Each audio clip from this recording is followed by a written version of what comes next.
औज़ुबिल्लाहि मिनश्शैतानिर्रजीम बिस्मिल्लाहिर्रहमानिर्रहीम। प्यारे बच्चों, अस्सलामु अलैकुम वरहमतुल्लाहि वबरकातुहू। मैं आपका टीचर मुश्ताक अहमद शाह एक और लेक्चर लेकर आपकी खिदमत में हाज़िर हूँ। हमारी जो क्लास है वो 12th है, सब्जेक्ट हमारा कंप्यूटर साइंस है। प्यारे बच्चों, आज के टॉपिक पे आने से पहले मैं आपको प्रीवियस 2-3 लेक्चर्स के बारे में थोड़ी सी और मज़ीद जानकारी दूँ।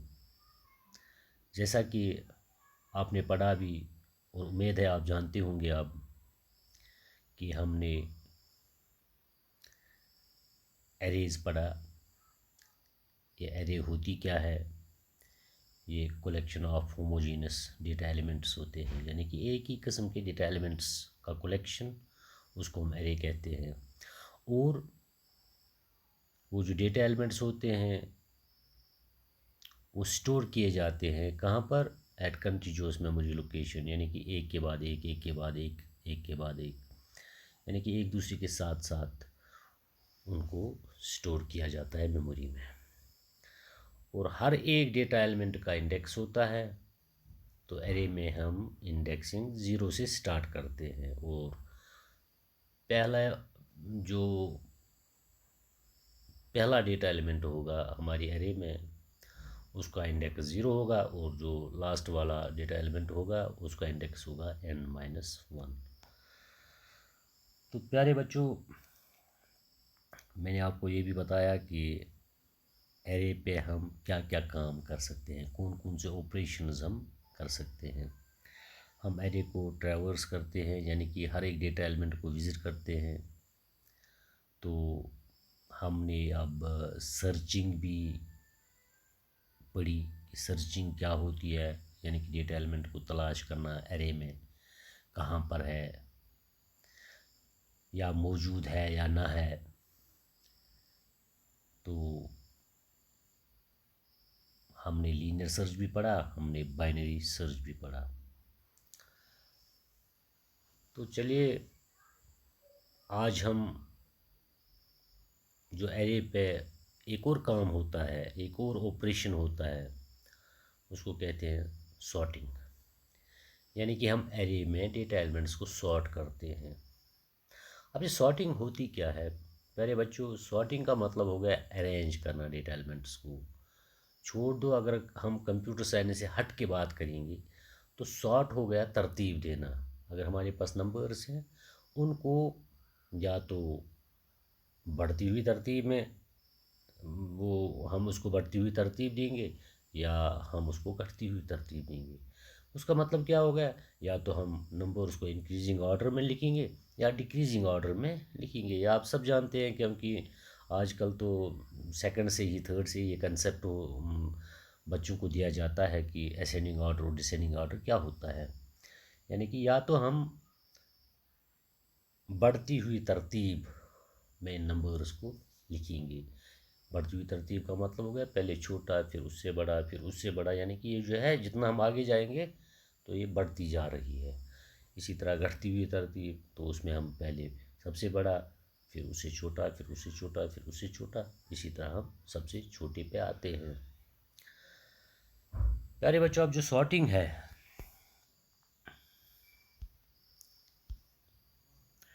Sorting is a process of arranging elements of an array in ascending order और डिसेंडिंग ऑर्डर। यानी कि जो एरे में डेटा एलिमेंट्स होते हैं उनको या तो असेंडिंग ऑर्डर में ये हम रखेंगे या डिसेंडिंग ऑर्डर में, यानी कि या उनको हम बढ़ती हुई तरतीब देंगे या घटती हुई तरतीब देंगे। इसका मतलब यह है कि या तो हम ऐसे तरतीब देंगे कि पहले सबसे छोटा, फिर उससे बड़ा, फिर उससे बड़ा, फिर उससे बड़ा, फिर उससे बड़ा, या घटती हुई तरतीब देंगे, सबसे बड़ा, फिर उससे छोटा, फिर उससे छोटा, फिर उससे छोटा, फिर उससे छोटा, ऐसे। चलिए देखते हैं। एरे एक है, ये अनसॉर्टेड है, यानी कि इसको कोई तरतीब नहीं है, नहीं ये बढ़ती हुई तरतीब है, नहीं ये घटती हुई तरतीब है। आप देखिए, पहले मैंने जो पहला डेटा एलिमेंट है वो 23 है, फिर 87 है, फिर 12 है, फिर 4 है, फिर 17 है। कोई ऑर्डर नहीं है, यानी कि रैंडम में इनको डेटा एलिमेंट्स को रखा गया है। अब क्या है, अगर इनको हम असेंडिंग ऑर्डर में रखेंगे तो पहले क्या लिखेंगे हम 4, फिर उसके बाद उससे बड़ा 12, फिर उसके बाद उससे बड़ा 17, फिर उसके बाद उससे बड़ा 23, फिर उसके बाद उससे बड़ा यानी कि सबसे बड़ा 87। अब अगर इसी अनसॉर्टेड एरे को हम डिसेंडिंग ऑर्डर में या डिक्रीजिंग ऑर्डर कहेंगे या घटती हुई तरतीब कहेंगे, तो पहले सबसे बड़ा लिखेंगे 87, फिर 23 लिख लिया, फिर उससे छोटा 17 लिख लिया, फिर 12 और फिर 4। ये उम्मीद है कि ये कंसेप्ट आपको क्लियर ही होगा, क्योंकि ये तो बेसिक्स है मैथमेटिक्स में, असेंडिंग ऑर्डर और डिसेंडिंग ऑर्डर। तो सेकंड क्लास से ही बच्चों को ये कंसेप्ट दिया जाता है। चलिए, कंप्यूटर साइंस में हम डेटा एलिमेंट्स की बात करेंगे। तो डेटा एलिमेंट्स क्या होते हैं, जो एरे में जो कुछ होगा उसको डेटा एलिमेंट कहते हैं। तो उनको अब सॉर्ट करते हैं, और ये सॉर्ट करने के हमारे पास कंप्यूटर साइंस में बहुत से तरीके हैं। यानी कि एक है बबल सॉर्ट, दूसरा इंसर्शन सॉर्ट, फिर है सिलेक्शन सॉर्ट। लेकिन जो हमारा जो सिलेबस है उसके डोमेन में अगर देखेंगे तो सिर्फ बबल सॉर्ट है। अब बबल सॉर्ट क्या होता है प्यारे बच्चों? Bubble sort sorts an array, यानी कि एक एरे को सॉर्ट करता है। एरे में जो डेटा एलिमेंट्स होते हैं उनको सॉर्ट करता है, उनको तरतीब देता है ये बबल सॉर्ट। ये टेक्निक है। तो कैसे सॉर्ट करता है ये? बाय कंटिन्यूसली कंपेयरिंग, एक लगातार कंपेयर करता रहता है एडजेसेंट एलिमेंट्स। यानी कि देखो 23 और 87 उनको कहेंगे एडजेसेंट एलिमेंट्स, 87 और 12 इनको कहेंगे एडजेसेंट, एक दूसरे के साथ साथ। इसी तरह 12 और 4 इनको कहेंगे एडजेसेंट्स, 4 और 17 इनको कहेंगे एडजेसेंट्स। तो प्यारे बच्चों, जो मिसाल के तौर पर 23 को मैं कंपेयर करूँगा उसके एडजेसेंट के साथ, यानी कि 87 के साथ, फिर क्या कहते हैं हम? And swapping. स्वैपिंग का मतलब हो गया बेटा उनकी पोजीशन चेंज करना, उनकी प्लेस चेंज करना। यानी कि इसको इस जगह से उठाना है, यानी कि अगर 23 है इसको मैं स्वैप करूँगा 87 के साथ, तो इसका मतलब ये होगा कि 87 को इसकी पोजीशन पे लाऊंगा और 23 को इसकी पोजीशन पे लाऊंगा। इसको कहते हैं स्वैप करना। लेकिन कब स्वैप तो करते हैं हम, लेकिन कब करते हैं? When they are out of order. अगर ये आउट ऑफ ऑर्डर होंगे तब स्वैप करते हैं। आउट ऑफ ऑर्डर का मतलब बेटा क्या हो गया? आउट ऑफ ऑर्डर का मतलब ये हो गया, मैं आपको सिंपल सी एग्जांपल दूंगा। अगर मुझे असेंडिंग ऑर्डर में जो है डेटा एलिमेंट्स को रखना है, मेरे पास दो डेटा एलिमेंट्स हैं। सपोज़ मैं बात करता हूँ, मेरे पास दो डेटा एलिमेंट्स है, एक है 25, दूसरा है 15। गौर से समझिएगा। तो 25 मैंने पहले लिखा है, फिर 15 है। तो जो बबल सॉर्ट है, जो ये टेक्निक है, वो मुझे कहता है कि आप कंपेयर करो एडजेसेंट डेटा एलिमेंट्स को, यानी कि 25 को 15 के साथ कंपेयर करो। लेकिन पहले ये देखो कि आप किस ऑर्डर में सॉर्ट कर रहे हो। अगर इंक्रीजिंग ऑर्डर है तो इसका मतलब है मुझे सबसे छोटा पहले लगाना है, फिर उससे बड़ा। लेकिन जो हमारा जो है ये आउट ऑफ ऑर्डर है, क्योंकि मेरे पास जो है 25 है वो बड़ा है, मैंने पहले लिखा है, फिर 15 है वो छोटा है इससे। तो इस सूरत में स्वैप करना है, यानी कि 15 को पहले रखूँगा और 25 को इसके बाद में लाऊंगा। इसको कहते हैं स्वैप। चलिए देखते हैं। देखो मैंने यहाँ पर लिखा है array of I and array of I plus 1। Adjacent इसी को कहते हैं एरे ऑफ आई, यानी कि सपोज मेरा आई है 0, यानी कि जो डेटा एलिमेंट है 0 इंडेक्स पे है 23, और एरे ऑफ आई प्लस 1 यानी कि 0 + 1 that is array of 1, that is data element at index 1, वो क्या है 87। इन्हीं को कहते हैं एडजेसेंट। सिंपल से वर्ड्स में एडजेसेंट कहते हैं एक दूसरे के साथ साथ, यानी कि 23 और 87 एडजेसेंट हैं, 87 और 12 एडजेसेंट हैं, 12 और 4 एडजेसेंट हैं, 4 और 17 एडजेसेंट हैं। अब हम आउट ऑफ ऑर्डर कब कहते हैं data elements out of order है? देखो बच्चों, अगर एरे ऑफ आई जो है ग्रेटर होगा array of I plus one when sorting in ascending order. जब हम असेंडिंग ऑर्डर में सॉर्ट करते हैं तो अगर एरे ऑफ आई जो है वो बड़ा होगा array of I plus one से, यानी कि सपोज एरे ऑफ आई, मैंने यही कहा कि सपोज आई है इंडेक्स, सपोज ज़ीरो ज़ीरो है मेरा डेटा एलिमेंट, ये इंडेक्स डेटा एलिमेंट का वो हो गया A23। Array of I plus one, array of I plus one क्या हो गया, zero plus one that is array of one that is data element at index one that is 87। जो index one पे data element है वो 87 है। लेकिन अगर ये बड़ा है पहले वाला इस वाले से, तो उस सूरत में कहूँगा मैं ये आउट ऑफ ऑर्डर है, क्योंकि मैं तो इंक्रीजिंग ऑर्डर में सॉर्ट कर रहा हूँ, तो ज़रूरी है कि ये छोटा होना चाहिए। और अगर मैं डिक्रीजिंग ऑर्डर देता हूँ इन डेटा एलिमेंट्स को, तो उस सूरत में क्या है, array of I less than array of I plus one. तो मुझे उम्मीद है कि आपको ये समझ में आया हो। चलिए बच्चों, एक इलस्ट्रेशन देखते हैं एग्जाम्पल के थ्रू। हमारे पास एक एरे है, तो इनिशियल यानी कि एरे मेरे पास जो है पहले वह ये 5 3 8 4 6 ये डेटा एलिमेंट्स हैं इसमें। और ये क्या है, ये अनसॉर्टेड है, यानी कि अभी नहीं ये इंक्रीजिंग ऑर्डर में है, नहीं ये डिक्रीजिंग ऑर्डर में है। चलिए बेटा, बबल सॉर्ट मुझे क्या कहता है, बबल सॉर्ट मुझे ये कहता है कि आप कंटिन्यूसली कंपेयर करो एडजेसेंट एलिमेंट्स को, यानी कि आप कंपेयर करो, पहले करो किसको, 5 को 3 के साथ कंपेयर करो। ये होगा array of I, array of I plus one, यानी कि array of I is index, suppose इस वक्त मेरा इंडेक्स 0 है और यहाँ पर इंडेक्स है 0 plus one that is 1। Index 0 पे 5 है, इंडेक्स 1 पे 3 है, इनको कंपेयर करूँगा। क्या करूँगा, compare, compare first and second. अब क्या है कंडीशन, कंडीशन क्या देखी मैंने बेटा, कंडीशन क्या है, अगर जो है array of I greater than I plus one, यानी कि अगर ये वाला array of I greater than I plus one है, यानी कि ये एरे ऑफ आई तो greater than I plus one यहाँ पर है, तो इसको कहेंगे आउट ऑफ ऑर्डर। तो कंडीशन क्या है, मुझे फिर क्या करना है, स्वैप करना है। स्वैप का मतलब है मैं 3 को लाऊंगा 5 की जगह।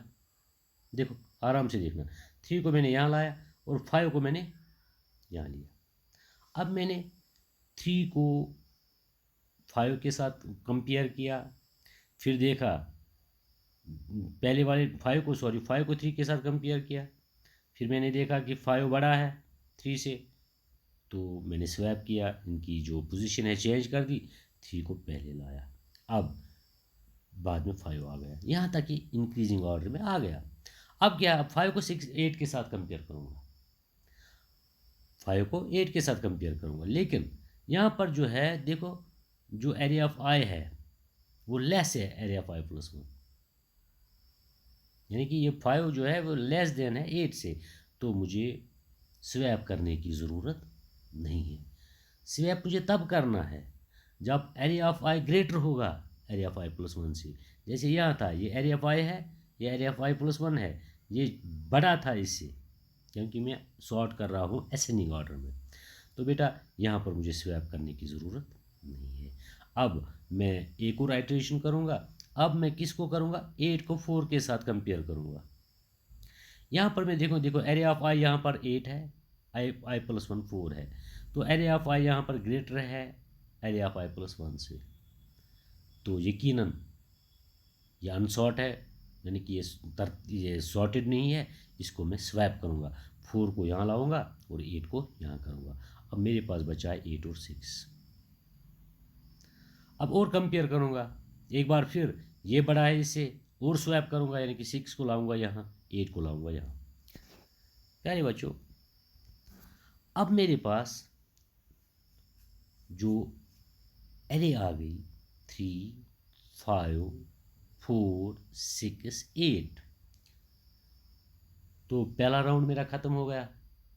तो अब देखेंगे ये क्या सॉर्ट हुआ है इंक्रीजिंग ऑर्डर में? 3, 5, 4, 6, 8 नहीं हुआ। क्यों? क्योंकि जो 3, 5, 4, 5 बड़ा है 4 से। तो फिर क्या करूँगा मैं? ये प्रोसेस में रिपीट करूँगा जो स्टेप्स मैंने किए हैं ना, यानी कि 1 to 5 स्टेप्स किए हैं मैंने, ये रिपीट करता रहूँगा, यानी कि फिर स्टार्ट से मैं और करूँगा कंपेयर, जब तक न मुझे सॉर्टेड एरे मिलेगी। अब देखिए 3 को 5 के साथ कंपेयर किया, यहाँ पर ये एरे ऑफ आई प्लस 1 ये बड़ा नहीं है तो स्वैप करने की ज़रूरत नहीं है। अब 5 को 4 के साथ कंपेयर करेंगे, यहाँ पर ये बड़ा है इससे, तो चलिए फिर इसको क्या करेंगे, स्वैप करेंगे। यहाँ पर 4 लाएंगे, यहाँ पर 5 लाएंगे, फिर यहाँ पर 5 आएगा और यहाँ पर 6 है तो फिर स्वैप करने की ज़रूरत नहीं है। फिर यहाँ पर 6 है, यहाँ पर 8 है, फिर स्वैप करने की ज़रूरत नहीं है। तो हम उस वक्त कहेंगे कि हमारी जो एरे है ये सॉर्ट हो गई है इंक्रीजिंग ऑर्डर में। मुझे उम्मीद है कि आपको ये टेक्निक जो सॉर्टिंग की है अच्छी तरह समझ में आई होगी। लेकिन एक बार फिर मैं आपको थोड़ा सा दोहराऊंगा कि जो ये बबल सॉर्ट है, जो ये टेक्निक है तरतीब देने की, सॉर्टिंग टेक्निक जो है, वैसे तो हमारे पास बहुत सी टेक्निक्स हैं कंप्यूटर साइंस में, लेकिन सिलेबस के एतबार से मैंने आपको पहले भी बताया है कि हमारे सिलेबस में सिर्फ बबल सॉर्ट ही है। अब इसमें हम क्या करते हैं, इसमें हम डेटा एलिमेंट्स को, एडजेसेंट डेटा एलिमेंट्स को कंपेयर करते हैं, यानी कि पहले वाले और दूसरे वाले को, इनको कहेंगे एडजेसेंट, इनको हम कंपेयर करेंगे। आगे बात समझ में? लेकिन हम स्वैप करते हैं, यानी कि उनकी पोजीशंस चेंज करते हैं। उसके लिए हम देखते हैं, अगर हम इंक्रीजिंग ऑर्डर में तरतीब देते हैं तो अगर ये पहला वाला बड़ा होगा दूसरे वाले से तो लाजमन दूसरे वाले को पहले लाना है हमें। यानी कि अगर सपोज़ मैं कहूँगा, यहाँ पर देखूँगा मैं 12 और 4, 12 और 4, यानी कि 12 ग्रेटर है 4 से, अगर इनको मैं कंपेयर करूँगी एडजेसेंट हैं तो लाजमन मैं इंक्रीजिंग ऑर्डर में तरतीब दे रहा हूँ तो 4 को पहले लाऊंगा, 12 को बाद में लाऊंगा, यानी कि इनकी पोजीशंस में चेंज करूँगा। तो मैंने एग्जाम्पल के थ्रू भी आपको समझाया। ये हमारे पास एक एरे है 5, 3, 8, 4, 6, इसमें डेटा एलिमेंट्स हैं और ये सॉर्ट नहीं है, अनसॉर्टेड एरे है। पहला स्टेप जो है मैं 5 को 3 के साथ कंपेयर करूँगा, मैंने देखा कि 5 बड़ा है 3 से, इसी को कहते हैं array of I greater then array of I plus 1। आई हो गया, मैंने बोला आई हो गया इंडेक्स, यानी कि सपोज ये इंडेक्स 0 है, इंडेक्स 0 पे डेटा एलिमेंट 5 है, ये ग्रेटर है इंडेक्स 0+1 हो गया इंडेक्स 1 पे, यानी कि 3 से। तो फिर क्या मुझे करना है, मुझे इनको स्वैप करना है, यानी कि 3 को इस पोजीशन पे लाना है और 5 को इस पोजीशन पे लाना है, इस जगह पे लाना है। अब तो मैं 5 को किसके साथ, अब एडजेसेंट, अब 5 और 8 बचा, 5 और 8 के साथ और देखूंगा मैं, यहाँ पर 5 जो है छोटा है 8 से, तो यानी कि इंक्रीजिंग ऑर्डर में है तो इसको स्वैप करने की ज़रूरत नहीं है। अब 8 को 4 के साथ, यहाँ पर एक बार फिर मैंने देखा कि ये जो एरे ऑफ आई है ये ग्रेटर है एरे ऑफ आई प्लस 1, तो इस सूरत में भी स्वैप करूँगा, यानी कि 4 को पहले लाऊंगा, 8 को बाद में करूँगा। फिर 4 और 6 के साथ, जब अब 8 और 6, फिर देखा मैंने array of I greater then array of I plus 1, अब 6 को यहाँ लाया और 8 को वहाँ लिया, तो हमारे पास जो एरे आ गई 3, 5, 4, 6, 8। लेकिन अभी भी हमारी एरे सॉर्ट नहीं हुई। क्यों?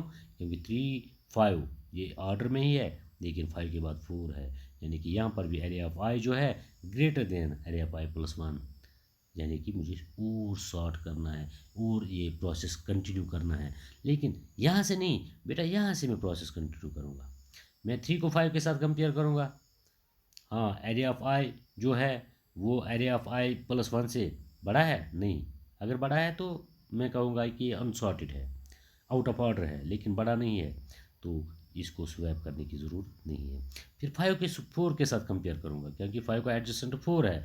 अब 5 को जब मैंने 4 के साथ कंपेयर किया, यहाँ पर मैंने देखा कि array of I greater than array of I plus 1 in case of if we are sorting the array in increasing order. ये याद रखिएगा, अगर हम एरे को सॉर्ट करते हैं इंक्रीजिंग ऑर्डर में तो ये कंडीशन देखनी है, एरिया ऑफ आई जो है ग्रेटर है एरिया ऑफ आई प्लस 1 से, तो उस सूरत में मुझे क्या करना है, स्वैप करना है, यानी कि 4 को 5 की जगह लाना है और 5 को 4 की जगह। अब ये आ गया 3, यहाँ पर आएगा 4, यहाँ पर आ गया 5। अब 5 को 6 के साथ कंपेयर करेंगे, यहाँ पर भी ठीक है क्योंकि 5 बड़ा नहीं है 6 से, 5 छोटा ही है।